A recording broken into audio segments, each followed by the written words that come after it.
Ma'am, tama na po. Aray ko po! Ma'am Dorothy, parang awa niyo na po.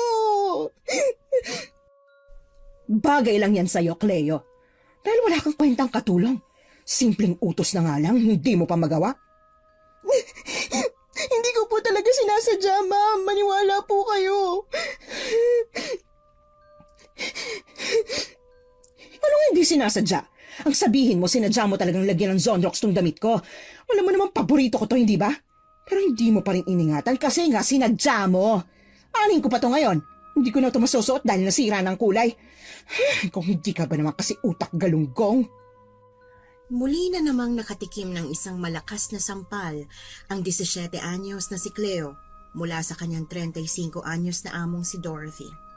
Humahapdi na ang kanyang mga braso at pisngi dahil sa talim ng kuko ng amo na tumatama sa balat niya.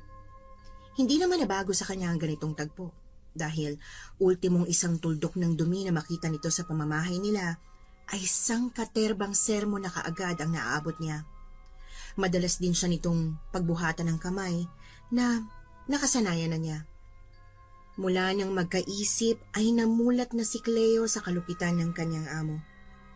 Maging ang ina niya ay sinasaktan din ni Dorothy.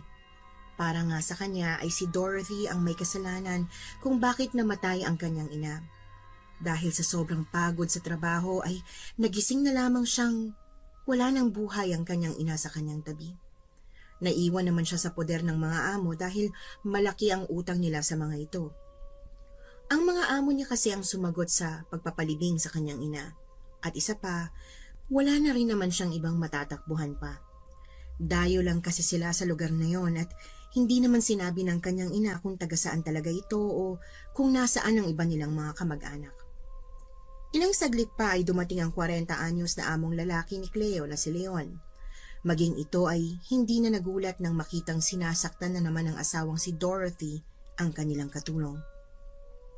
Ngunit agad itong pumagitna upang hindi na madagdagan pa ang pananakit ng asawa sa dalaga. Naaawa rin kasi ito tuwing makikita ang mga latay sa katawan ni Cleo. Dorothy, tama na, ano ba? Maawa ka naman sa bata. Lagi na lang mainit ang ulo mo sa kanya. Paanong hindi iinit ang ulo ko sa babaeng yan? Talagang sinasagad niya ang pasensya ko. Alam niya namang hindi ko gusto pag pumapalpak siya sa trabaho pero hindi pa rin siya nagtitino, oh. Ano bang ginawa mo, Iha? Bakit nang gagalaitin na naman tong Ma'am Dorothy mo? Sir Leon, nalagyan po ng Zonrox yung paboritong damit ni Ma'am Dorothy kaya po kumupas yung kulay pero hindi ko po talaga sinasadya yun, maniwala po kayo. Ang sabihin mo tatanga-tanga ka lang talaga, boba. Dorothy, tama na yan.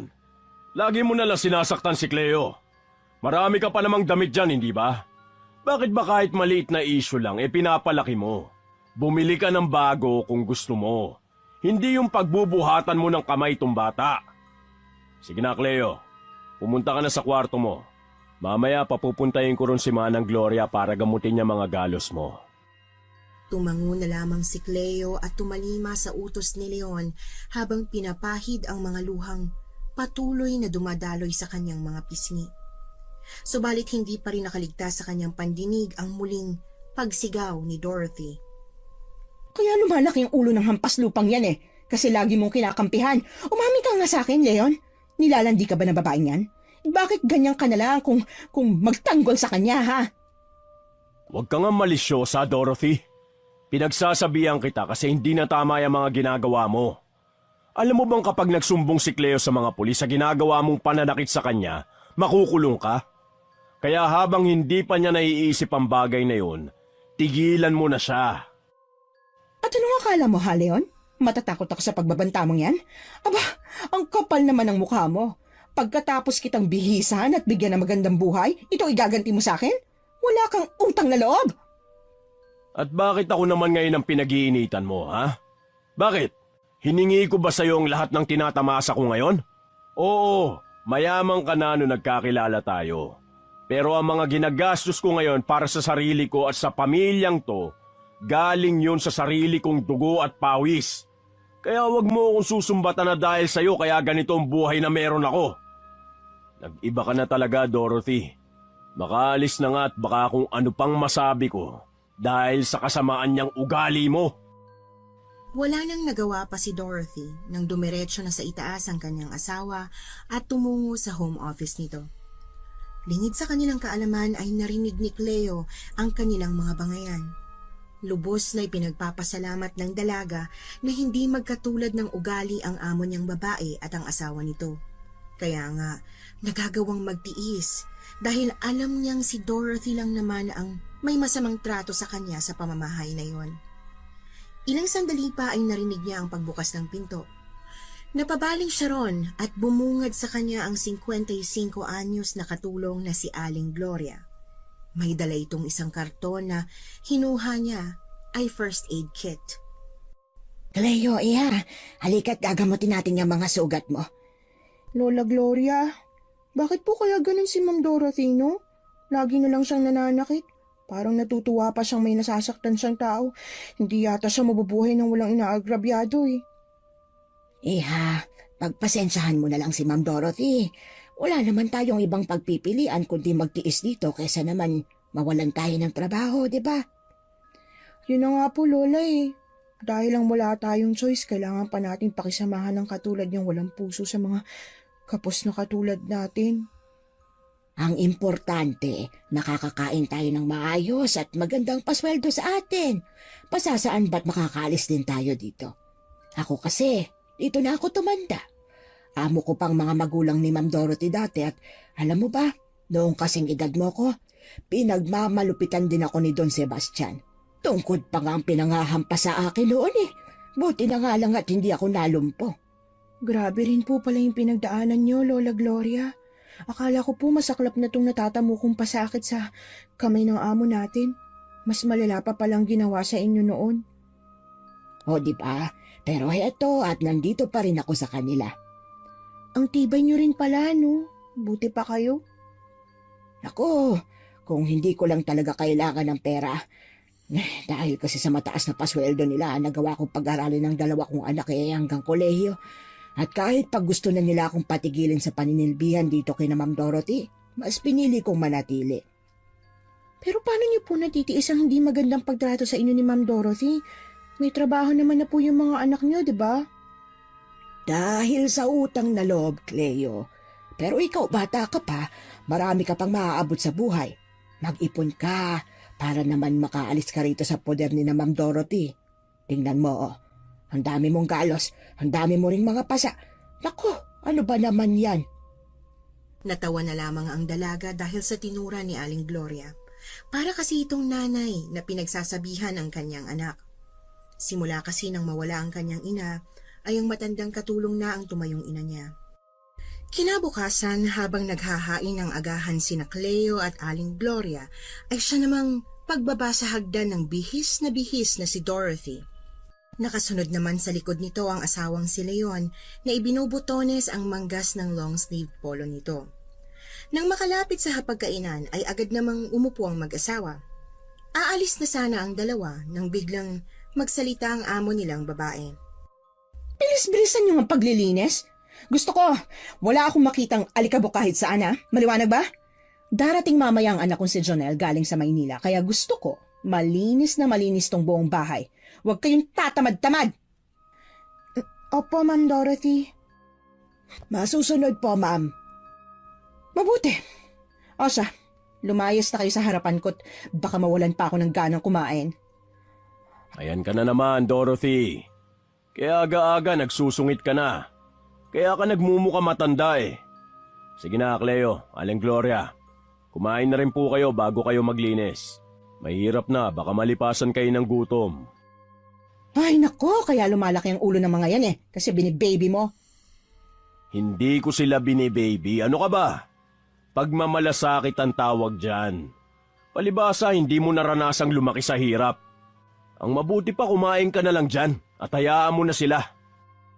Lihim na napaismid si Cleo dahil sa sinabi ni Dorothy.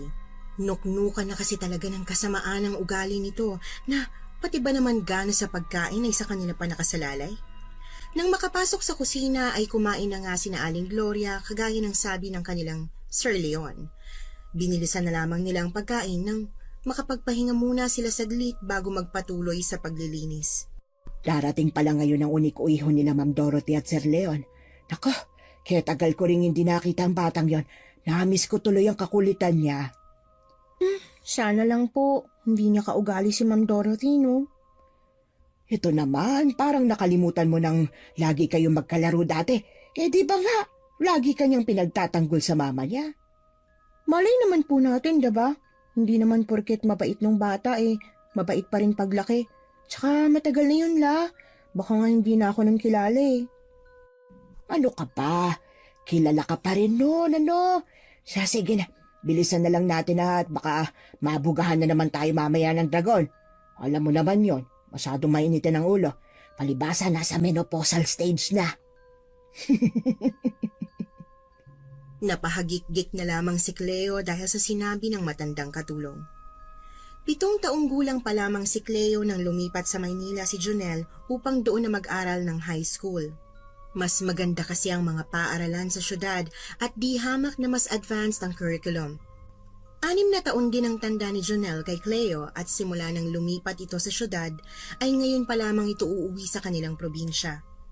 Hindi napigilan ang dalagang ma-excite dahil sa nalalapit na pagdating ng kanyang kalaro na si Jonel. Pipi rin siyang humihiling na sana'y kilala pa rin siya nito at sana mabait pa rin ito sa kanya. Pagkalipas ng halos 3 oras ay narinig nila ang busina ng sasakyan. Aligaga namang tinungo ng dalaga ang gate upang buksan yon. Pagkasara niya ng gate ay sakto namang bumaba mula sa backseat ng sasakyan ang isang matangkad na lalaki. Napangangapanga ang dalaga habang nakatitig sa malamodelong figura nito, mula sa maputing balat hanggang sa matipunong pangangatawan. Idagdag pa ang mukha nitong animoy inukit ng isang magaling na iskultor. Napatigil lamang siya sa pagtitig nang bigla siyang sinigawan ni Dorothy. Opo, ma'am. Hoy, Cleo! Ano pang tinutunga-tunga mo dyan? Halika rito at dalhin mo ang bagahe ng Sir Jonel mo. Bilis! Thanks, but I can manage. No, anak. Ibigay mo yun sa kanya. Alam kong pagod ka na sa biyahe, kaya hayaan mong siya na ang magdala niyan sa kwarto mo. O ano, Cleo? May staring contest ba, ha? Kunin mo ng maleta ni Jonel. Madali! Magpahinga ka na muna sa kwarto mo, anak. Ipapatawag na lang kita mamaya kapag luto ng tanghalian. Thanks, Ma. Pa, pahinga po muna ako. Sige, anak. Magpahinga ka mabuti, ha? Nang nasa harap na ng pinto ng kanyang kwarto si Jonel at akmang pipihiti na ang siradura ng pinto, ay siya namang paglabas ni Cleo mula roon. Muntikang pa nga mabunggu ang dalaga sa kanyang katawan kung hindi niya lang ito nahawakan sa noo. Ay, sorry po, Sir Jonel. Makasir ka naman sa akin. Jonel na lang, Cleo. Para namang wala tayong pinagsamahan yan Napakamot naman sa ulo ang dalaga saka nahihiyang ngumiti sa lalaki. Hindi pa nga niya magawang tingnan ito ng mata sa mata dahil sa pagkailang. Pakiramdam niya kasi ay uminit ang paligid at para siyang pinagpapawisan ng malamig. Kasi po, baka pagalitan po ako ni Ma'am Dorothy kapag sa pangalan mo lang kita tinawag And cut the po. Hindi naman ako ganun katanda para magpoka sa akin. Saka, hayaan mo na si Mama. Para namang hindi ka na nasanay sa kanya. Sa tagal mo rito, dapat alam mo na ang ugali niya. Oo nga po. Sige po. Baka kasi hinahanap na ako ni Ma'am Dorothy. Baka mamaya tumalsik na naman ang mga tutuli ko dahil sa dami ng sermon niya sa akin. Hindi ka pa rin talaga nagbabago, no? Kuwela ka pa rin kausap. Ang cute mo pa rin. Tila ba umakyat ang lahat ng dugo sa mukha ng dalaga dahilan upang mamula ng husto ang pisngi niya. Hindi niya kasi inasahang sasabihin yun ng binatang amo. Ngunit kumalabog lamang ang dibdib niya nang ipatong ni Jonel ang kamay nito sa kanyang tuktok, saka bahagyang ginulo ang kanyang buhok. Kita mo na, nagbablush ka pa, oh. Po? Wala. Sige na, Cleo. Bumaba ka na at nang hindi ka mapagalitan ni Mama. Pero kapag nakita kong sumusobra na siya, hayaan mo't ako mismo ang sasaway sa kanya. Sige po sir, salamat po. No, I should be the one thanking you. Sige na, magpapahinga na rin ako. See you later. Tumango na lamang si Cleo saka tumalilis paalis sa harap ng binata. Nakangiting napapailing naman si Jonel bago tuluyang pumasok sa kanyang silid upang magpahinga. Hoy, Ineng! Ano't parang lutang ka riyan? Kanina pa, walang balat yang patatas. Baka mamaya niyan, kamay mo nang mabalatan. Hala, oo nga. Pasensya na po, Lola. Bakit ka ba kasi nakatulala dyan? Ano? May nangyari ba? Po? Wala po. Ay, sus! Bakit bigla ka naman yatang namular yan? Parang may iba akong naaamoy Hala siya, wala nga po, Lola. Kung wala, di bilisan mo na riyan. Baka mamaya, manggalaiti na naman sa atin ang amo nating dragona, anak ko. Kayo talaga, La. Mamaya marinig niya kayo. Yari talaga tayong dalawa sa kanya. Hindi mangyayari yon. Alam kong sa atin din kakampi si Sir Jonel. Kilala ko ang batang yun Mabait yun. Kaya, tsaka kung papanig yun sa atin. Nang araw na yon ay hindi sila masyadong nagkita ng among babae na siyang labis na ikinatuwa niya. Nakaligtas kasi silang dalawa ng matandang katulong mula sa matalas na dila at mabigat na kamay nito. Pagkatapos kasi ng tanghalian ay nagyaya naman si Jonel na maglibot sila sa hasyenda. Kaya naman nang dumating ang kinahapunan, pagod na pagod si Dorothy at ninais na lang magpahinga sa kwarto nito. Nagkaroon din sila ni Aling Gloria ng tsansang makausap si Jonel. Nana Gloria, Cleo, nagmerienda na ba kayo? Eto, may dala akong donuts. Naku, nag-abala ka pa. Si Cleo na lang, iho. Hindi kasi ako mahilig sa matatamis Alam mo na, tumatanda na ako. Teka, gusto mo bang magkape? Wag na ho kayo mag-abala, Nana Gloria. Ako na ho. Kaya ko naman ho yun. Napakagaan na trabaho lang naman ho. Naku sir, baka po pagalitan kami ni Ma'am Dorothy kapag nakita niya kayo na kumikilos dito sa kusina. Don't mind her, okay? Akong bahala. Sinabi ko naman sa'yo, di ba? Tsaka, sinabi ko ng Jonel na lang ang itawag mo sa akin. Minus the sir and the po. Ituring mo akong parang kaibigan mo ako. Katulad ng dati. Baka po kasi mapagalitan ako ni Ma'am Dorothy kapag nalaman niyang tinatawag lang kita sa pangalan mo. Hindi yan. Ako nga ang bahala. Ang kulit din ng lahi mo, no? Sige. Jonel. Yan. Much better, di ba? Hindi nga talaga ako nagkamali. Hanggang ngayon, napakabait mo pa ring bata. Siyempre naman po, Nana. Kayo po ang nagpalaki sa akin Kaya lahat ng turo ninyo, isinaisip at isinapuso ko talaga. Naku, ginawa ko lang naman po ang trabaho ko, sir.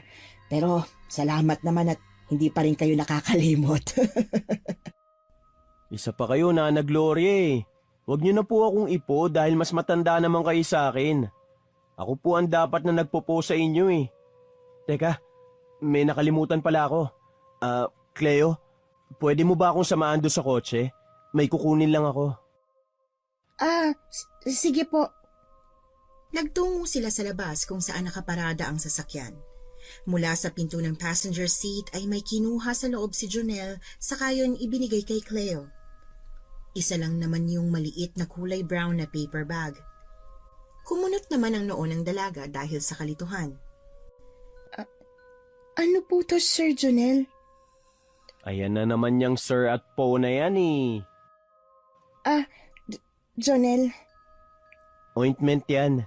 Nakita ko kasi yung mga galos at pasamo sa braso I'm sure, si Mama may gawa niyan. And I'm sorry about that. Naku, nag-abala ka pa. Nakakahiya naman sa'yo. Tsaka, baka kapag nalaman ni Ma'am Dorothy na binigyan niyo ako nito, baka magalit na naman siya. Wala ka ba talagang tiwala sa akin? Hanggat nandito ako, hindi ko hahayaang masaktan ka ni Mama. Pero, di ba dapat sa kanya kayo kumakampi? Hindi sa ganun. Ang akin lang, ayoko madagdagan pa ang kasalanan ni Mama kahit kanino. Kaya hanggat kaya kong pigilan siyang makapanakit ng iba, gagawin ko. Para rin naman sa kanya yun Ano sa tingin mo? May punto ka naman. Sige, salamat ulit dito. You're always welcome. Ipahid mo lang yan sa mga sugat mo para hindi mag-iwan ng peklat. Sayang kasi ang balat mo eh. Ang puti-puti mo pa naman. Kaya kitang-kita ka agad kung may sugat at pasa ka. Nahihiya namang napangiti si Cleo sa sinabi ng kanyang binatang amo. Ngunit napawi rin agad yon nang may maramdaman siyang nakatingin sa gawin nila. Pasimple niyang inilinga sa paligid ang kanyang paningin hanggang sa mapadako yon sa balkonahe. Doon ay nakita niya si Dorothy na matamang nakatitig sa kanila habang magkasalubong ang mga kilay. Nagdulot yun ng pagkataranta sa sistema niya kaya naman agad siyang nagpaalam sa binata. Jonel, salamat ulit dito ha. Sige, may gagawin pa pala ako. Sige. Ninitian pa ni Jonel si Cleo kaya naman kiming ngumiti rin ang dalaga. Pagpasok ni Cleo sa bahay ay saka naman tumingala si Jonel sa balkonahe kung saan nakatayo ang kanyang ina. Alam ng binata na galit na ito, subalit ninitian niya lang ito ng malapad sa kakinawayan. Nang umalis na sa kinatatayuan ng ina ay saka naman siya iiling-iling na pumasok na rin sa bahay. Hindi niya alam na ang nakitang yun ng ina ang magiging simula ng mas malalang pananakit nito sa dalaga na katulong na nila mula pagkabata. Habang naguhugas ng mga pinagkainang plato si Cleo isang gabi, ay aksidenteng dumula sa kamay niya ang paboritong tasa ng kanyang malupit na among si Dorothy. Ang pagbagsak ng babasaging tasa sa tiles ay naglikha ng malakas na tunog, dahilan upang mabilis na tumungo sa kusina si Aling Gloria kasama si Dorothy. Nag-aalala ang matandang katulong subalit nagngingit-ngit na hinaklit ni Dorothy ang kanyang braso. Diyos ko, iha! Ayos ka lang ba? Tingnan mong nangyari dahil sa katangahan mong bobita ka. Sinasadya mo talaga akong inisin, ano? At paboritong tasa ko pa talagang binasag mo, ha? Halika rito! Aray ko po! Ma'am Dorothy, tama na po. Nasasaktan po ako.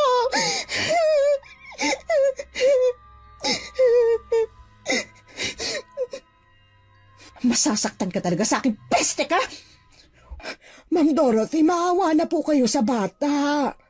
Huwag kang makialam dito, matanda ka. Ha? Kundi, ikaw ang malilintikan sa akin. Katulong ka lang din dito, kaya lumugar ka kung saan dapat mong kalugaran. Lumipat sa buhok ni Cleo ang hawak ng babaeng amo, saka siya pilit na pinaluhod sa mga basag na piraso ng tasa. Napadaing na lamang at napaiyak ang kawawang dalaga nang tumusok sa kanyang tuhod at binti ang ilang piraso ng maliliit na bubog. Tumusok din ang iba nun sa kanyang palad nang inginudngod siya ng sapilitan ni Dorothy sa sahig. Diyos ko po, ma'am, nasusugatan po si Cleo. Sinabi nang huwag kang makialam. Ikaw namang bubita ka. Pulutin mo mga bubog na yan gamit ang bibig mo. Wala akong pakialam kung magkanda sugat-sugat ka dyan. Wala kang kwenta, wala kang silbi. Peste ka sa buhay ko kahit kailan. Ma'am Dorothy, tama na po. Ang sakit na po. Anong tama na? Hindi ako titigil hanggat hindi ka nagtatanda. Dahil sa takot na baka mapuruhan ni Dorothy ang dalaga, ay agad na tumakbo ang matandang katulong upang humingi ng saklolo. Sakto namang pababa noon ng hagdan si Jonel. Kumunot ang kanyang noo nang humahango siyang lapitan ni Aling Gloria. Oh, Nana Gloria. Ano't parang aligaga ka? Jonel, ang mama mo, sinasaktan na naman niya si Cleo. Ano po? Nasaan sila? Nasa kusina. Agad na tumakbo papunta sa kusina si Jonel habang nakasunod naman sa kanya si Aling Gloria. Bumungad sa kanya ang sitwasyon ng dalaga kaya naman agad niyang inawat ang kanyang ina na nooy pilit nang inungod-ngod ang mukha ni Cleo sa sahig na maraming bubog. Ma, ano ba? Bakit mo ba sinasaktan si Cleo? Ano na naman bang ginawa niya sa'yo? At labis na lang ang galit mo sa kanya. Bakit? Kinakampihan mo ngayon ang babaeng yan, ha? Ako ang mama mo, kaya dapat ako ang kampihan mo. Paano kita kakampihan kung ganyan ang ginagawa mo sa mga kasambahay natin? Ma, nandito sila para pagsilbihan tayo at hindi para maging human punching bag. Ma naman, Tao rin sila eh. Katulad natin. Pero kung ituring mo sila, mas masahol pa sa hayop. At ako pa ngayon ang lumalabas na mali? Bakit? Kaya bang bilhin ng babae niya ng mga gamit dito sa bahay? Kahit yata buhay niya hindi sasapat para maging kabayaran dahil lang sa isa siyang hampas lupa. Sumusobra naman na yata kayo, ma. Hindi ko akalaing ganyan kayo sa mga tao mas mababa ang antas ng pamumuhay kesa sa inyo. Masyado kayong matapobre. Masyado niyong itinataas ang sarili niyo. Dahil yun naman talaga ang totoo. Pues mama, mali po kayo. At hindi po ako papayag na alipustahin niyo sila hanggat nandito ako. Kung pwede lang nakunin ko sila mula sa inyo, gagawin ko eh. Huwag niyo lang silang saktan. Ah, ganon. O, edi sige. Magsama-sama kayong lahat. Mga walang utang na loob. Pweh! Habang hinihintay ni Jonel ang matanda ay kumuha siya ng dustpan at walis upang walisin ang nagkalat na bubog sa sahig. May mga tulo pa ng dugo roon, galing sa mga sugat sa tuhod at kamay ni Cleo na likha ng mga bubog. Cleo, saan pang masakit sa'yo? Halika, gagamutin natin ang sugat mo. Nana Gloria, pakikuha po ako ng plangganang may maligamgam na tubig, tapos malinis na bimpo po. Sige anak, sandali lang. Talagang sobra na si Mama. Lagi ka ba niya sinasaktan ng ganito? Walang araw na lilipas na hindi ako napagbubuhatan ng kamay ni Ma'am Dorothy. Para sa kanya, lahat ng galaw ko mali. Hayaan mo, kakausapin ko ulit siya. Hindi pwedeng lagi na lang ganito. Baka mamaya, magulat na lang ako na napatay ka na pala niya at yun ang iniiwasan ko. Ayokong makagawa ng krimen si Mama dahil sa labis na galit na pinaiiral niya sa puso niya. Salamat, Jonel. Hindi ko alam kung ano nang kahihinatnan ko kung hindi ka dumating. Walang anuman. Kagaya nga ng sinabi ko, hindi kita hayaang masaktan hanggat nandito ako.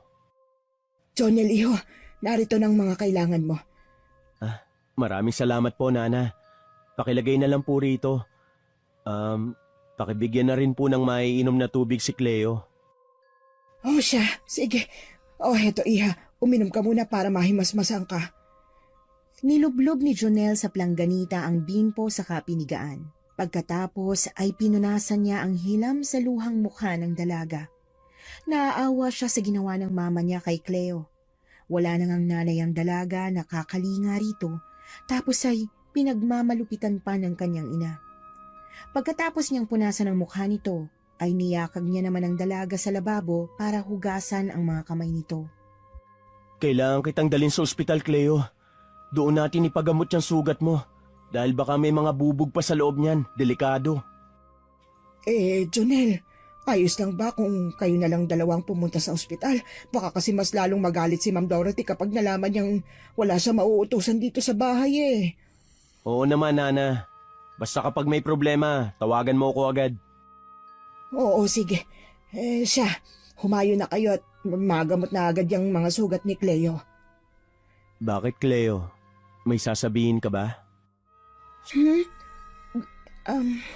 Gusto ko lang magpasalamat ulit sa'yo. Pwede namang sa bahay na lang gamutin ang mga sugat ko pero dadalhin mo pa talaga ako sa ospital. Siyempre, cargo kita eh. Sa bahay ka namin nagtatrabaho, kaya responsibilidad ka namin. At isa pa, delikado nga yung mga bubog na nasa sugat mo. Kailangan sa ospital yang gamutin kasi mas alam nilang dapat gawin. Mas malilinisan pang mabuti ang mga yan. Sus, malayo naman to sa bituka eh. Hindi naman ako mamamatay dahil sa mga simpleng sugat lang. Yan ang hirap sa'yo eh. Napakakulit mo. Oh, nandito na tayo. Teka huwag ka munang bababa. Kukuha lang ako ng wheelchair. Ang OA mo. Kahit wag na. Alalayan na lang ako kung pwede. O sige, saglit lang ah. Hindi maipaliwanag ni Cleo ang nararamdaman habang magkalapit sila ni Jonel. Ngunit sa kabila nun ay alam niya sa sariling hindi yon sa paraang romantiko. Pakiramdam niya kasi ay para siyang laging ligtas kapag nasa paligid niya lang ang binata. Napapayapa ang kalooban niya kapag magkasama sila ni Jonel. Nang matapos magamot ang mga sugat ni Cleo, ay agad naman silang umalis sa ospital upang umuwi. Hanggat maaari, iwasan mo na muna si Mama ha. Mainit kasi talaga ang dugo niya sa'yo eh. Baka mamaya kung ano pang mas grabe ang gawin niya sa'yo. Pero paano? Hindi naman maiiwasan magkasalubong kami, lalo't sa loob din mismo ng bahay ninyo ako natutulog. Tsaka baka magtaka siya kapag hindi niya na ako maratnan kapag may inuutos siya. Baka mas lalo lang siyang magalit sa akin. O sige, ako na lang ang bahala. Basta kapag alam mong pinag-iinitan ka na niya, lumayo ka na agad, maliwanag ba? Para maiwasan na nating maulit ang ganitong senaryo. Saka mamaya pagdating natin, magpahinga ka na muna ha. Napatangu-tangu na lang ang dalaga bilang pagsang-ayon. Pagdating nga nila sa bahay ay nauna na si Cleo pagpasok. Didiretso na sana siya sa kanyang kwarto nang makita niya si Dorothy na nakatayo sa taas ng hagdan. Oh, ano? Masarap ba? Hindi lang yan ang ipapatikim ko sa'yo kapag hindi ka pa rin nagtanda. Opo, pasensya na po Ma'am Dorothy. Sige po, tutuloy na po ako. At saan ka pupunta? Huwag mo sabihin magkukulong ka sa kwarto mo. Hindi ka narito sa bahay na to para mag-asal prinsesa, ha? Hindi hamak na muchacha ka lang dito. Hala sige, tumungo ko sa kusina at tulungan mo si Gloria na maghanda ng hapunan.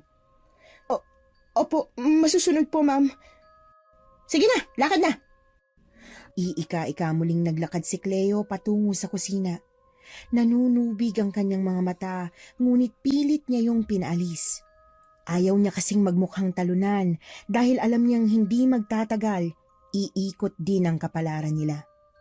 Nang maramdaman ng matandang katulong ang presensya niya sa bungad ng kusina, ay agad siya nitong dinaluhan at tinulungang maglakad. Pinaupo siya nito sa isang kahoy na upuan saka binigyan ng tubig na maiinom. Iha, narito na pala kayo. Pero dapat naroon ka sa kwarto mo't magpahinga. Kaya ko naman ang mga trabaho rito. Nakita po kasi ako ni Ma'am Dorothy. Inutusan niya akong tulungan kita. Hayaan niyo na lang po ako, Lola. Hindi naman po masakit yung mga sugat. Aray! Oh, akala ko ba hindi masakit? Bakit ka napaaray? Lola naman eh. O siya, masakit na po. Pero malayo naman po to sa bituka. Hindi naman po ako mamamatay dahil lang sa mga maliliit na sugat na to. Ay nako, Mosya, Prinsesa Sara, balatan mo ng mga patatas. Opo, Miss Minchin. Ba, nagkakasiyahan yata kay Rian ah. Cleo, akala ko ba nasa kwarto ka na? Bakit nandito ka? Sabi ko, di ba, kailangan mo muna magpahinga. Okay lang, Janelle. Maayos na naman ang pakiramdam ko. Isang kimingiti lamang ang iginawad ni Cleo kay Janelle saka ipinagpatuloy ang pagbabalat ng patatas kaya naman napabuntong hininga na lamang ang binata. O siya, sige, ikaw ang bahala. Punta na muna ako sa kwarto ah. Sige, iho, magpahinga ka na muna. Nang mga sumunod na araw ay hindi nagawa ni Dorothy na mapagbuhatan ng kamay si Cleo. Lagi kasing nakabantay si Janelle sa kanila kaya naman lalapit pa lang si Dorothy ay tinatawag na ni Janelle si Cleo at pakunwaring may ipagagawa sa dalaga. Isang araw ng Sabado, niyaya ni Janelle si Cleo upang mamasyal sa mall. Na-excite naman ang dalaga ngunit agad ding sinupi lang damdamin yon ng maalalang pagagalitan nito ni Dorothy kapag nalamang wala ito sa bahay. O bakit? Bilis na. Mag-asikaso ka na't magbihis. Aalis na tayo. Kasi baka hanapin ako ni Ma'am Dorothy eh. Tsak pagagalitan ako nun kapag nalamang naglakwatsa lang ako. Di yan. Ako nga ang bahala sa'yo, di ba? Kaya sige na. Mag-asikaso ka na. Sige na nga. Basta cargo mo ko. Oo nga, ang kulit. Iginala nga ni Janelle sa mall ang dalaga at dahil nga minsan lang naman ito nakagala roon ay manghang-mangha talaga ito. Paggabi na nang umuwi sila. Habang nasa daan na sila pauwi ay biglang tumawag naman si Aling Gloria kay Janelle. Nakakonekta naman ang cellphone nito sa isang Bluetooth earpods kaya naman agad niyang tinanggap ang tawag habang ang paningin ay nakatutok pa rin sa daan. Oh, Nana, bakit ka napatawag? Pauwi naman na kami ni Cleo. Kasi anak, ang mama mo nagwawala. Ha? Bakit naman po siya magwawala? Teka, nandyan na po ba si Papa? Yun na nga, Junel. Wala pa rito ang papa mo kaya hindi ko alam ang gagawin ko. Natatakot na ako, iho. Hinahanap niya si Cleo. Malapit na po kami, Nana. Tumawag ka ng security kung agresibo talaga si Mama at gusto kanya saktan. Baka mamaya kumapano ka pa. Ayos lang, iho. Nasa kwarto naman ako. Pakibilisan na lang. Pagkababa ng tawag ay mas binilisan pa ni Junel ang pagmamaneho pa uwi. Mabuti na lamang at walang traffic kaya mabilis lang silang nakarating sa kanilang bahay. Dito ka na lang muna, Cleo. Baka mamaya mapano ka pa pag sumama ka sa loob. Nagwawala ro kasi si Mama, sabi ni Nana Gloria. Ha? Nagwawala ba ka mo? Ngunit bago pa man makasagot ulit si Junel, ay agad nilang narinig ang malakas na sigaw ni Dorothy. Please, Cleo. Makinig ka naman muna sa akin. Diyan ka lang, okay? Wala nang nagawa pa ang dalaga kundi pumayag na lang. Napagtanto niya kasing wala rin naman siyang maitutulong kung papasok pa siya sa loob. Pagpasok naman ni Junel sa bahay, ay sumalubong sa kanya ang mga basag na figurine at flower vase. Nagkalat ang mga ito sa buong sala na para bang dinaanan ng bagyo. Ma? Ma, nasan ka? Hindi ka talagang matanda ka. Lumabas ka dyan! Kapag natsempohan kita, ilulublob ko talaga yung kulubot mo mukha sa kumukulong mantika. At ang bagay sa'yo palayasin eh. Wala kang utang na loob. Ma, ano ba nangyayari? Bakit kayo sumisigaw? Saka ba't kayo nagwawala? Nasaan si Cleo? Bakit na naman, Ma? Hindi ka pa ba nakontento sa mga pananakit mo sa kanya? Ano na naman ba ang kailangan mo? Anak, makinig ka sa akin. Layuan mo ang babaeng yun. Sinisira niya tayong dalawa. Ako ang mama mo, kaya ako dapat ang kampihan mo. Ma, please naman. Walang ginagawang masama sa'yo si Cleo. Kapag hindi mo pa tinigil ang pananakit sa kanya, aalis na ako rito sa bahay at isasama ko siya. Yan ang wag na wag mong gagawin, anak, ha? Sinasabi ko sa'yo, hindi magandang impluensya yung babaeng yan sa'yo. Malandi ang babaeng yun. At kahit ang papa mo, nilalandi niya. Ma, hindi magagawa ni Cleo yun. Ano ba nangyayari sa inyo ng papa mo, anak? Tuluyan na bang nalasa ng babaeng yun ng mga utak niyo, ha? Ginayuman niya ba kayo kaya nasa kanya lahat ng simpatsya niyo? Walang gayuma, Ma. Hindi lang po ako sang-ayon sa laging pananakit niyo sa kanya. Kaya kung pwede lang, Ma, please, stop it! Makikita mo, Jonel. Yang babaeng pinagtatanggol mo ngayon, siya rin ang tatraidor sa'yo sa huli. Makikita mo! Pagkatapos na duruin ni Dorothy si Jonel, ay agad itong nagmarcha palayo. Nagpakawala na lamang siya ng isang buntong hininga bago katukin ang pinto ng kwarto ng matandang katulong. Agad naman itong bumukas at iniluwanon si Aling Gloria. Nana Gloria, wala na po si Mama. Pwede na po kayong lumabas. Huwag na po kayong mag-alala. Ay, Diyos ko, Jonel, hindi ko na talaga maintindihan ang mama mo. Nang malaman niyang umalis kayo ni Cleo, ayun at nagwala na. Pinagbabasag niya ang mga nakadisplay na figura at flower vases sa may sala. Nakita ko nga rin po eh. Pero kayo po, hindi niya naman po ba kayo sinaktan? Nahablot niya nga ako. Buti na lang at malakas ko siyang naitulak kaya galit na galit din siya sa akin dahil nagawa ko. Pasensya na iyo, hindi ko naman sinasadya. Ayos lang po, Nana Gloria. Naiintindihan ko. Ang mabuti pa po, maglakay ng kwarto para siguradong hindi kayo masasaktan ni Mama. Hindi natin alam kung anong pwede niyang gawin sa inyo eh. Ay, matalino ang mama mo. Mabubuksan niya pa rin ang mga pinto lalo na't nasa kanyang master key ng lahat ng mga kwarto rito sa bahay eh.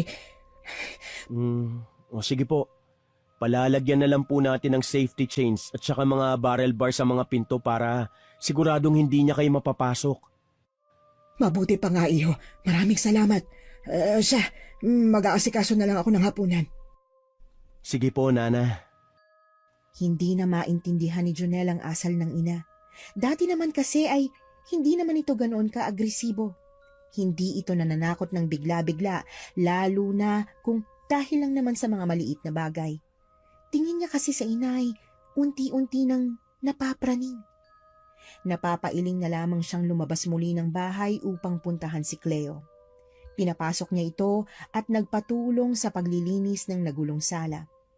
Siya namang pagdating ng kanyang amang niluluwagan ng suot na necktie habang nakakunot ang noong nakatingin sa sahig na puno ng mga bubog. Anong nangyari dito, anak? Bakit ang daming basag na mga figurin? Ewan ko nga po eh. Pauwi pa lang po kasi kami ni Cleo galing mall nung tumawag si Nana Gloria at ang sabi, nagwawala raw si Mama. Nagwawala? Bakit naman niya ginawa yun? Hinahanap niya raw po si Cleo. Ikaw naman kasi. Bakit mo sinama si Cleo? Alam mo naman magagalit ang mama mo, di ba? Pa, gusto ko lang pong ipasyal si Cleo. Sa tagal niya nang naninilbihan dito, siguro naman deserve niya ring mag-day off at magliwaliw minsan. Pero sana, ipinaalam mo muna sa mama mo. Yan tuloy, tignan mo nangyari. Ano bang masama sa ginawa ko, pa? Deserve ni Cleo na ipasyal ko siya. Deserve niyang maramdaman na tao rin siya at kailangan di magpahinga.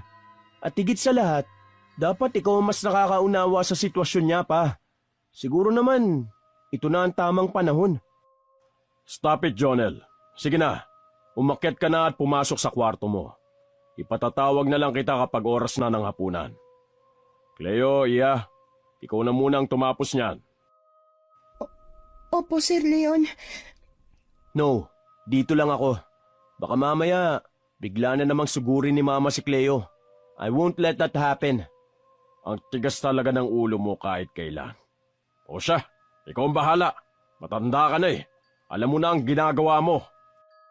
Pagkatapos naman nilang linisin ang sala, ay saka na umakyat si Jonel sa kanyang kwarto, habang si Cleo naman ay tumungo sa kusina upang tulungan sa paghahanda ng hapunan si Aling Gloria. Alam mo la, minsan parang gusto ko na lang ipakulam si Ma'am Dorothy eh. Para naman maranasan niyang masaktan. Lagi na lang kasi tayong pinag-iinitan niya. Nasa menopausal stage na nga po yata talaga yun, no? Ay nako, kahit nga yata ipakulam siya, hindi pa rin sasapat yon para sa lahat ng kasamaang ipinakita niya sa atin. Sana lang at kasihan tayo ng tadhana at may magturo ng leksyon dyan sa babaeng bruha na yan. Natakot po yata kayo ng husto sa kanya la. Dati lagi niyo siyang pinagtatanggol eh. Tapos ngayon, gusto niyo na pong makarma siya sa mga kalupitan niya sa atin. Hindi na kasi makatarungan yung mga ginagawa niya, Iha. Sino ba namang tao ang matino ang pag-iisip na sa tanda kong ito, gusto niya pa rin akong saktan? Alam mo bang sinabi niya sa akin? Tinakot niya akong ilulublob ang mukha ko sa kumukulong mantika. Aba, sa pangit kong to, may mas ipapangit pa ako kapag nagkataon. Hindi naman po kayo pangit ah. Mas maganda pa nga po kayo kaysa kay Ma'am Dorothy eh. Kahit na mas magara siyang manamit at magandang pumustura, umaalingasaw naman po ang sangsang ng nabubulok niyang pag-uugali. Ay naku, sinabi mo pa. Siya, bilisan na natin dito at nang makakain na sila. Mamaya magalit na naman ang bruha. Sa paglipas ng mga araw, nagtaka si Cleo nang hindi na niya madalas na nakikita ang among si Dorothy na pakalat-kalat sa bahay. Dati-rati kasi ay nakasunod ito sa bawat kilos niya. Lagi rin itong sinusuri ang mga ginagawa niya kung tama ba. Tila ba himalang nanahimik ang buhay niya ng ilang araw na lubos niyang ipinagpasalamat. Ngunit isang araw, bigla na lang nabulabog ang buong kabahayan nang biglang sumigaw si Jonel sa labas ng bahay.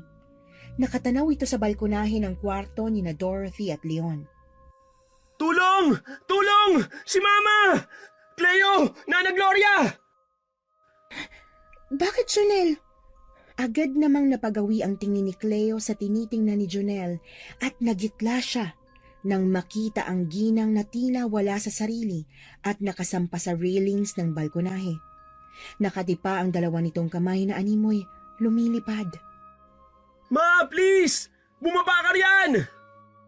Diyos ko po, Ma'am Dorothy! Ano pong ginagawa niyo dyan? Bumaba po kayo! Jonel!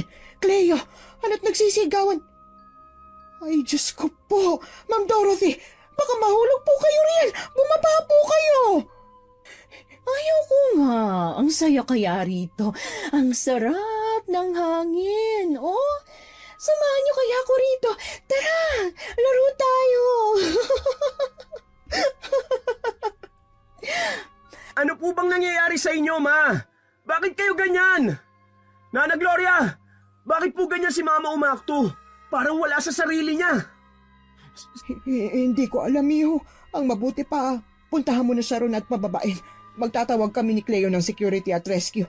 Baka mamaya tuluyan ng tumalo ng mama mo. Ang taas pa naman ng balkonahing yan.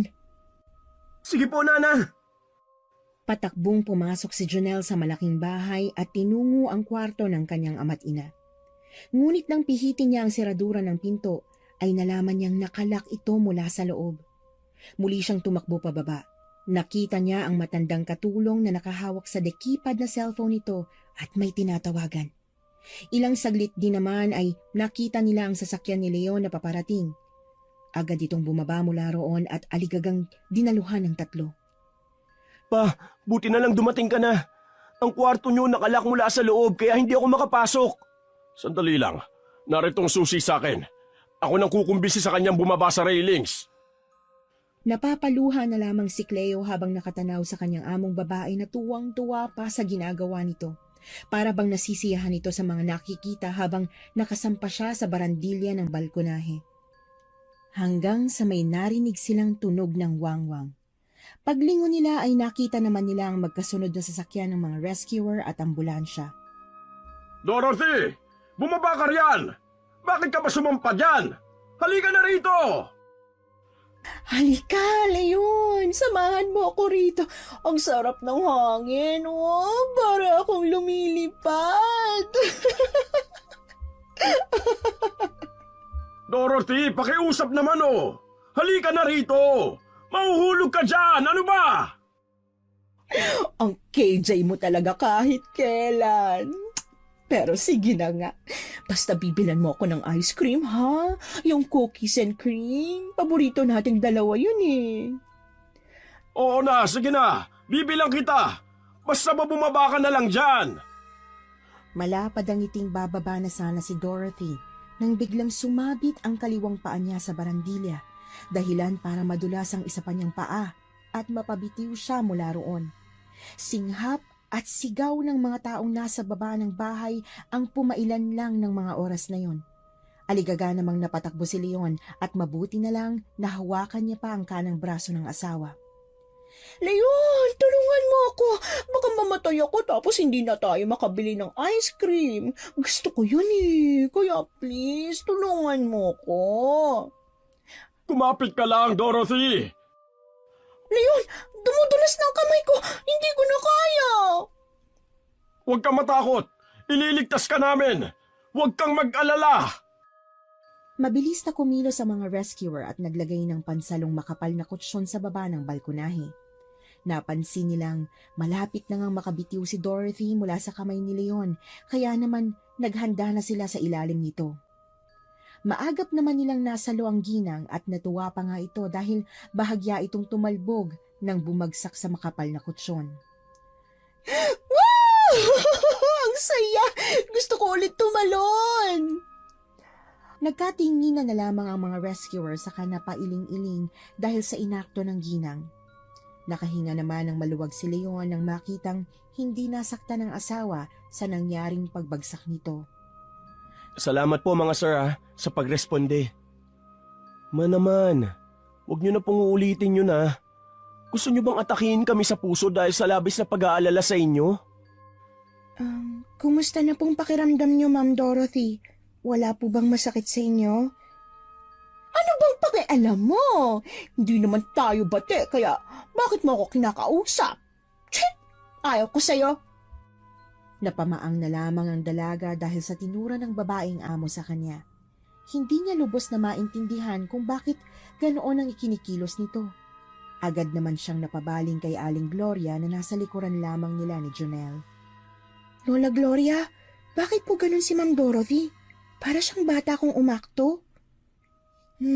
Hindi ko rin alam, iha. Baka nag-uulyanin na si Ma'am Dorothy. Nag-uulyanin?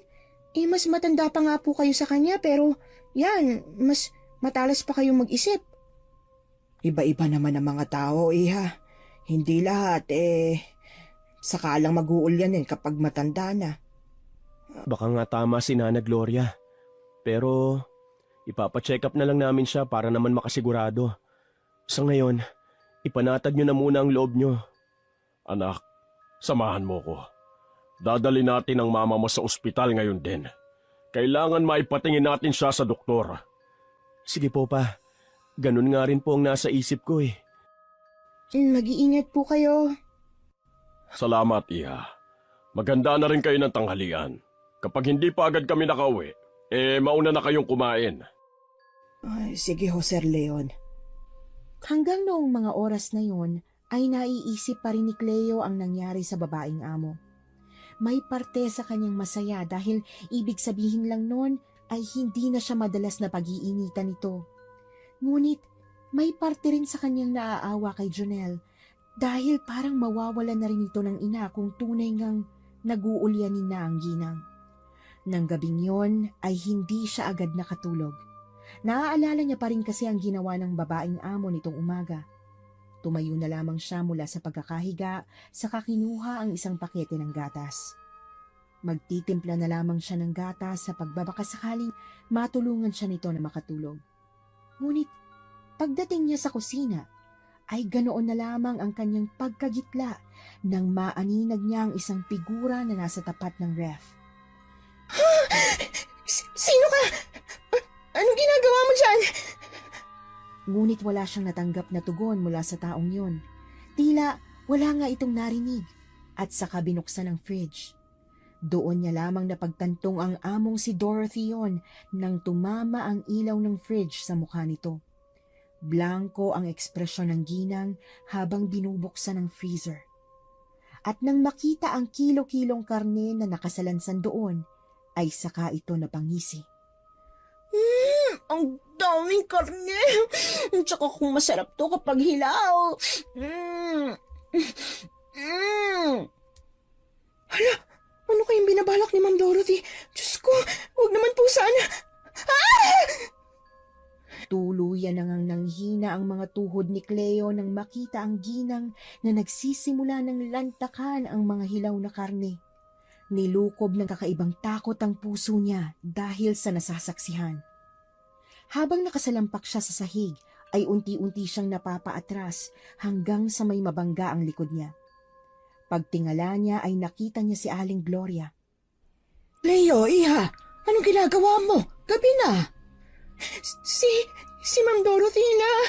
Kinakain niya yung mga hilaw na karne.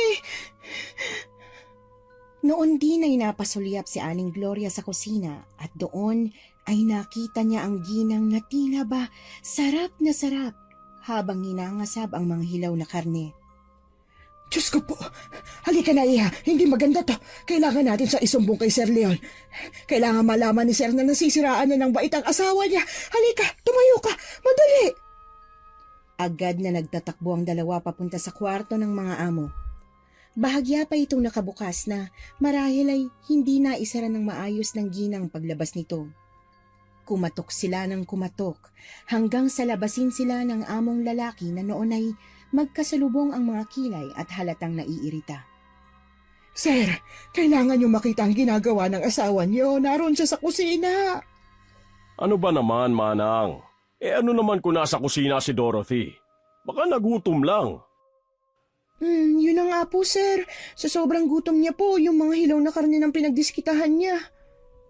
Napamulagat si Leon dahil sa mga narinig. Tila ba hindi agad na proseso ng kanyang utak ang mga sinabi ng dalawang kasambahay. Parang nabuhusan naman siya ng malamig na tubig nang maramdaman ang pagkapit ng matandang katulong sa kanyang braso. Sir Leon, madali kayo. Kailangan mapigilan niyo si Ma'am Dorothy. Baka makasama sa kanyang kinakain niyang hilaw na karne. Doon ay tila natauhan ang lalaki nilang amo saka mabilis na tinungo ang kusina. Doon ay nakita niya nga ang asawa na nakasalampak sa sahig habang may hawak na mga karne sa dalawa nitong kamay. Nilapitan niya ito, saka inagaw ang mga karne mula sa kamay ng asawa at ibinalik ang mga ito sa plastik. Ano ba? Kumakain ako eh. Akin na nga ang mga yan. Tignan mo nga sarili mo, Dorothy. Nasisiraan ka na ba ng ulo, ha? Hilaw pa tong mga karne na kinakain mo. Kung gusto mo, magpaluto tayo kay Manang Gloria. Hindi. Gusto ko yan eh. Pahinga ko. Sige na naman, Leon. Nagugutom pa ako. Hindi mo yata ako mahal eh. Ano ba, Dorothy? Magtigil ka! Manang Gloria, ayos lang po ba kung ipagluto mo muna si Dorothy? Opo, sir. Akin na po yung karne. Halika na, Dorothy. Ihahatid na lang ni Manang Gloria ang pagkain mo mamaya sa kwarto. Gusto ko hilaw. Sige na naman. No, Dorothy. Tara na sa kwarto.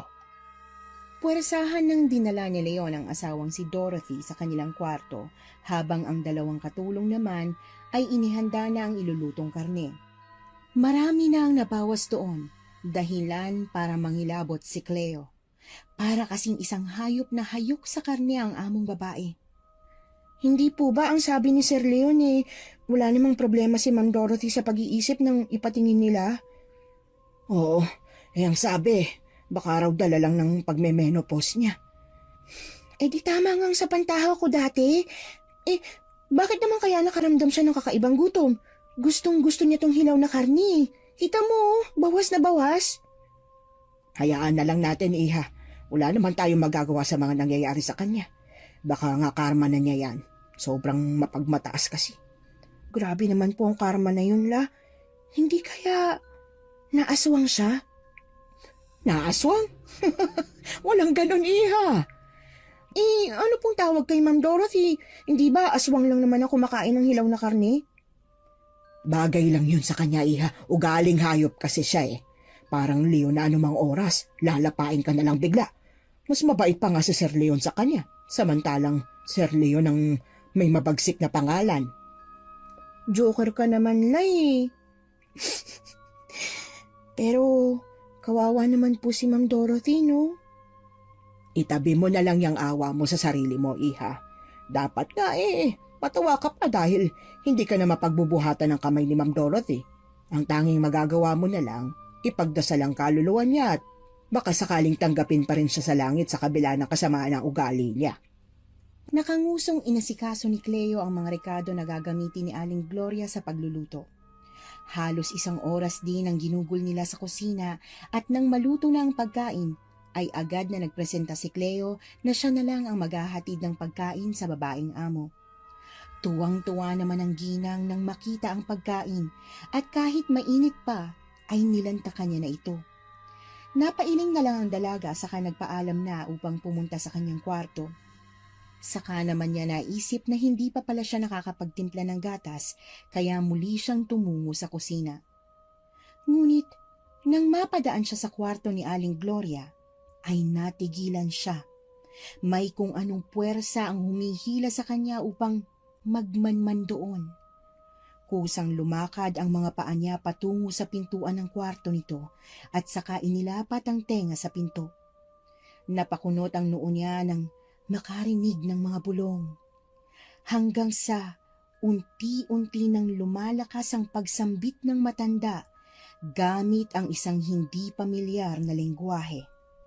Ano naman kayang ginagawa ni Lola Gloria? Nagdarasal ba siya? Nang tumigil ang matanda sa ginagawa ay doon lang natauhan si Cleo at agad na lumayo roon. Tinampal-tampal niya lang ang sarili niya saka tumuloy na sa kusina at ipinagsawalang bahala ang mga narinig sa kwarto ng matanda. Sa isip niya ay baka nagdarasal nga lang ito. Doon niya ininom ang gatas saka dumaan na rin sa banyo bago tuluyang tumungo sa sariling silid. Ilang minuto pa lang siyang nakikipagtitigan sa kisame ay iginupo na kaagad siya ng antok. Naging madali na para sa dalawang katulong ang mga gawain sa malaking bahay dahil wala nang amo ang sinusunod sa bawat galaw nila. Ngunit para naman silang nag-aalaga ng isang paslit dahil sa kakulitan ng babaeng amo. Lagi kasi itong nagyayaya na maglaro sila ni Cleo. Pero, Ma'am Dorothy, may ginagawa pa po kasi ako eh. Baka magalit si Sir Leon kapag naabutan niyang madumi itong banyo. Ayaw mo ko kalaro? Di wag, hindi na tayo bate. Hindi na nga sumasakit ang katawan niya sa pagmamalupit ng amo, ngunit sumasakit naman ang ulo niya sa kakulitan nito. Mabuti na lamang at kapag nakikita ni Jonel ang ina nito na kinukulit siya, ay agad naman itong niyayaya ang ina na sila na lang ang maglaro. Ma, gusto mo maglaro? Tara, may regalo ako sa'yo. Pasensya ka na, Cleo ha. Intindihin mo na lang si Mama. Okay lang, Jonel. Siya nga pala, bukas, mag-stroll tayo sa mall. Sige ba, hindi na ako tatanggi. Ako rin, sama sa mall, anak. O sige, pero ngayon, maglalaro muna tayo sa labas. Tara na po, naghihintay sa sala yung gift ko sa'yo. Really, anak? Sige, tara na. Excited na ako. Habang nagkakaganoon ang among babae ay madalas namang missing in action si Aling Gloria. Lalabas lang ito sa kanyang kwarto kapag tinatawag na siya ng kanilang among lalaki. Kinukutuban na si Cleo ngunit pilit niyang iwinawak siyang isipin yon dahil alam niyang hindi yon magagawa ng matanda. Isang araw, habang naglilinis sila ng kwarto ng mga amo, ay napansin niya ang matandang katulong na kinukuha ang mga buhok na nasa suklay ni Dorothy. La, hindi ka ba pagagalitan ni Ma'am Dorothy kapag ginalaw mo mga gamit niya? Nililinis ko nga. Tsaka sa sitwasyon ni Ma'am Dorothy, sa tingin mo mapapagalitan niya pa ako? Baka nga yayain pa niya ako makipaglaro sa kanya eh. Itinikom na lamang ni Cleo ang bibig saka tumuloy sa pagva-vacuum ng carpeted floor. Hindi naman nakaligtas sa paningin niya ang paglalagay ng matanda sa mga nakuhang buhok sa bulsa ng uniforme nito. Nagtataka man ay hindi na lang niya iyon isinatinig. Tara! Si Ma'am Dorothy, akala ko ba kasama siya? Hindi na. Baka mamaya, mang-away lang siya ron tsaka magwala. Mahihirapan tayo. Tara na, at baka magising pa siya. Nang makarating sa mall, ay naglibot-libot lang sila sa department store saka bumili ng ilang damit. Napansin naman ni Cleo ang mayat-mayang pag-check ng binata sa cellphone nito na para bang may hinihintay. Ilang saglit lang ay tumunog nga ito at nakangiti naman itong sinagot ng binata. Hello, honey? Oo, nandito na. Sige. Hintayin ka namin sa food court, ha? Okay. Honey, sino naman kaya yun? May girlfriend na siya? Huy! Sinong kausap mo dyan, ha? Wala. May kikitain ka pala. Oy, tara na sa food court. Ipapakilala kita sa kanya. Tsaka kung magugustuhan mo siya. Pagdating nila sa food court ay saglit pa silang naghintay. Hanggang sa may lumapit na isang matangkad at magandang babae sa kinaroroonan nila. Ipinakilala ni Jonel ang babae bilang girlfriend nito. Ngunit, ang ipinagtaka niya ay kung bakit kapatid ang pakilala ng binata sa kanya sa babae. Ngunit pinili na lang niya na wag nang itanong pa sa binata ang dahilan. Pakiwari niya kasi ay sinabi lang ni Jonel yon para hindi magselos ang babae sa kanya kahit pa alam naman niyang napakalayo ng agwat nila ni Honey sa isa't isa. Pag-uwi naman nila sa bahay, ang madilim na ekspresyon sa mukha ni Leon ang sumalubong sa kanilang dalawa. Oh, ginabi na kayo ah. Sorry pa. Nag-meet pa kasi kami ni Honey eh. Nanood kami ng sine kaya na-late kami ng uwi. Bakit hindi mo na lang siya niyaya dito sa bahay? Pa, alam mo naman ang sitwasyon ni Mama, di ba? Nakakaya naman kay Honey kung dadaling ko pa siya rito tapos kukulitin lang siya ni Mama. Fine, I get it. Ang kaso, kailangan si Cleo dito sa bahay. Napagod tuloy si Manang Gloria sa mga trabaho rito. Then get another maid pa. Hanggang ngayon hindi ko maintindihan kung bakit hinahayaan niyo si Cleo na maghirap sa pagtatrabaho dito sa bahay. Jonel, okay lang. Sorry po, Sir Leon. Hindi na po mauulit. Sige na, pumunta ka na sa kusina at tulungan si Manang Gloria sa paghahanda ng hapunan. Tumango naman si Cleo at agad na tumalima sa amo. Subalit, Nakakailang hakbang pa lang siya, ay narinig niya na naman ang sagutan ng dalawa. Pa, please. Hanggang ngayon ba itatago niyo pa rin ang katotohanan? Stop it, Jonel. Wala ka sa posisyon para panghimasukan ang mga desisyon ko. Ano pa ba ang kinatatakutan niyo, pa? Sa sitwasyon ngayon ni Mama, sa tingin mo ba may magagawa pa siya kung malaman niya man ang katotohanang anak mo si Cleo?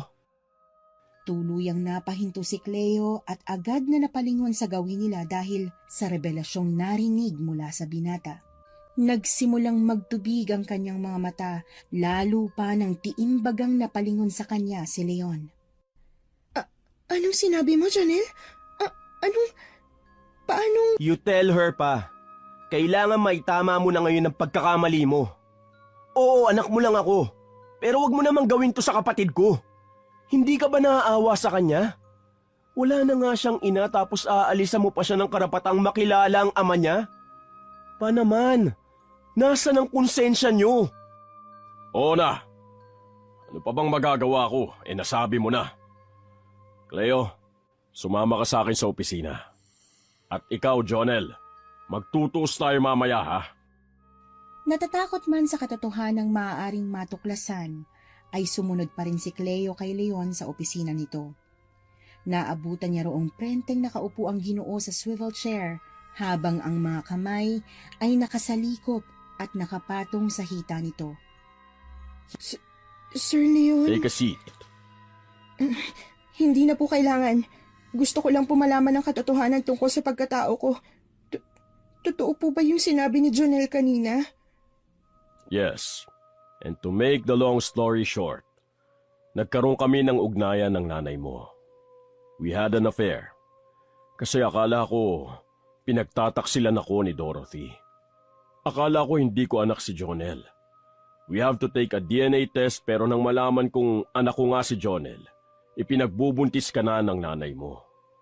Ayokong malaman ni Dorothy na may anak ako sa labas kaya itinago namin ang totoo mula sa kanya.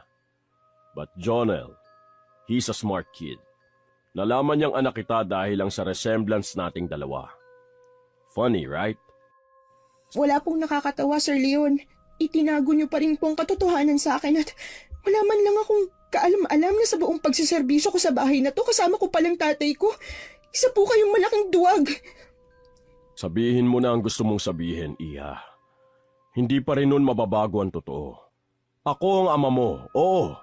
At nasa sayo na yon kung tatanggapin mo ko o hindi. Nasa sayo ang desisyon at irerespeto ko kahit ano pa yan.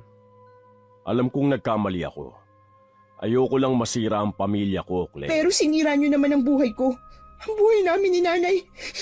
Salamat sa pagtrato sa akin ng mabuti, Sir Leon. Ngayon alam ko na kung bakit. Pakonsuelo lang pala yun dahil anak mo ko. Hindi niya na nahintay pa na magsalita ang Ginoo at saka mabilis na lumabas sa opisinang yon.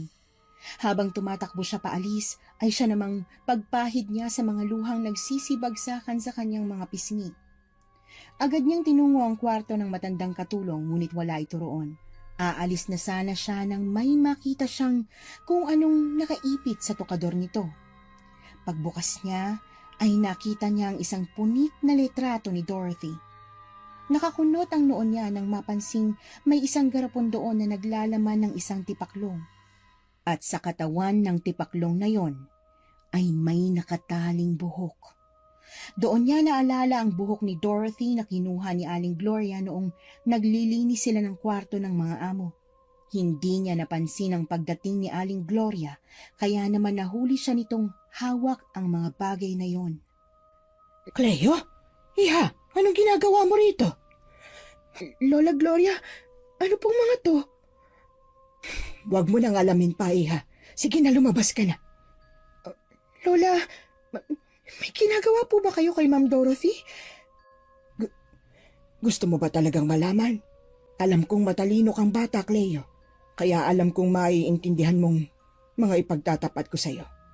Akin na muna ang mga yan. Nang makuha na ng matanda ang mga hawak niya, ay napaupo na lamang siya sa kama nito, saka napahawak sa kanyang sentido. Hindi pa man kasi nagsisink in sa utak niya ang mga natuklasan tungkol sa sariling pagkatao, ay may matutuklasan na naman ulit siyang isa pang revelasyon. Ngunit sa kabila nun ay hinintay pa rin niya ang paliwanag ng matanda. Alam kong ako mismo ang nagsabi sa iyo na ipaubaya na lamang natin ang paghiganti sa ating Panginoon, pero hindi ko na talaga maatim ang mga ginagawa niyang pananakit sa iyo, anak. Pinagkaisahan kanila, kaya hanggat kaya ko, gusto kitang damayan. Gusto kitang ipagtanggol. Ito lang ang nakikita kong paraan para hindi ka napagmalupitan ni Ma'am Dorothy, iha. Pero hindi ba't sinabi ninyo na totoo ang karma? Paano kung mas higit pang bumalik sa inyo dahil sa ginagawa ninyo? Katulad nga ng sinabi ko, matanda na ako. Gaano na lang bang bibilangin ko bago ako mawala dito sa mundo? Kaya't hindi man mabuti sa paningin ninyo at sa paningin ng Diyos ang ginawa ko. Dahil ayoko nang nakikita kang umiyak at puro latay ang katawan. Naalala ko sa iyo ang sarili ko dati na walang kakayanang lumaban. Hindi ito ang buhay na nararapat sa iyo. Mabait kang bata at alam ko yon. Kaya ko to ginawa. Alam kong mali ang pamamaraan mo ng paghihiganti, Lola. Pero salamat kasi hindi mo ako pinabayaan.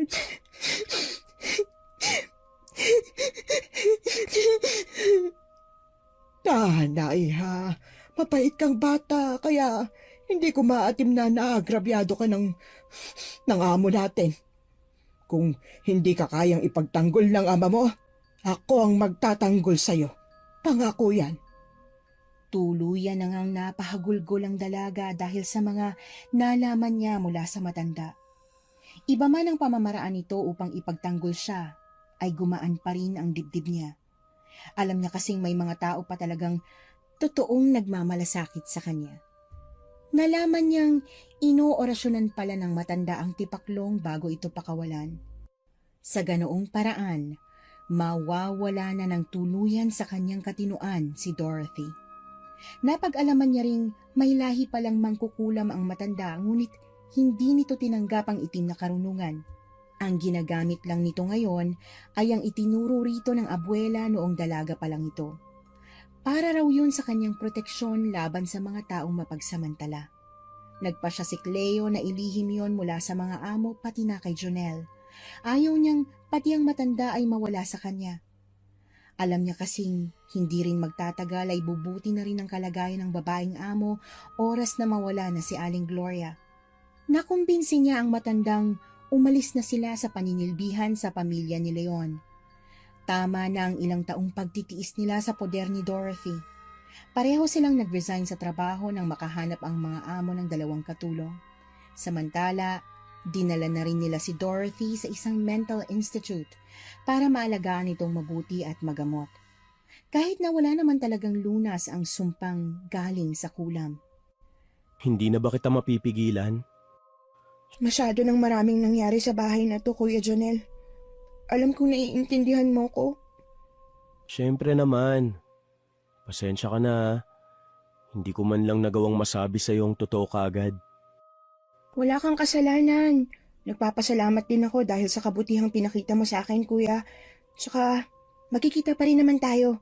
Aalis lang ako sa bahay ninyo pero hindi naman ako mawawala sa buhay mo. Promise yan, ha? Oo naman. Sige, Kuya. Alis na ako, ha. Iha, tutuloy ka na ba talaga? Paano ang mga panggastos mo? May matutuluyan ka na ba? May ipon po ako, Sir Leon. Tsaka, doon na muna ako kina Lola Gloria. Salamat sa ilang taong pagtanggap sa akin sa bahay po ninyo. Bibisita ka naman dito, hindi ba? Iha, ngayon ko lang to sasabihin. Pero sana mapatawad mo ko sa mga kasalanan ko sa'yo. Sa inyo ng nanay mo. Okay na po yun, sir. Sino ba naman ako para magtanim ng sama ng loob, diba?